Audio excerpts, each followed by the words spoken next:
Hej, jeg hedder Lisbeth Oxholm Andersen. Jeg har valgt at lave den her hjemmevideo, fordi at jeg synes, det er svært at beskrive, eller vel nærmere mærke, hvem jeg er i et CV og i sådan en uopfordret mail og ansøgning. Så jeg håber, du har et par minutter til at se den her video. Jeg er 56 sommer ung. Jeg bor på en hobby-ejendom mellem Løgumkloster og Tønder sammen med min mand. Ham har jeg været gift med i 30 år. Det kan vi så sige, at det er rigtig godt klaret af ham. En stor del af året, der bor vi også på Rømø, hvor vi har et lille helårshus. Og vi nyder at færdes i den dejlige natur, der er på sådan en skøn ø. Jeg er mere generalist, end jeg er nørd. Måske fordi jeg har oplevet og prøvet en del gennem min tid, eller mit arbejdsliv også.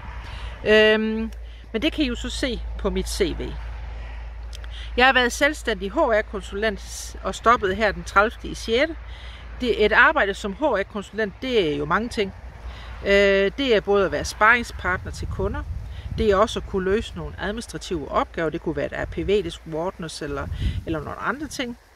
Det kan også være at lave kursusdage for personale i private virksomheder, offentlige virksomheder, i frivillige organisationer, på handelsskolernes kursusafdeling har jeg også været.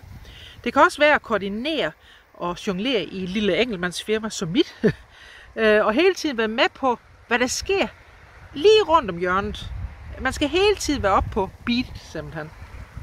Jeg søger nu en stilling ved jer, for at I kan få gavn af de erfaringer, jeg har erhvervet mig gennem de her mange år.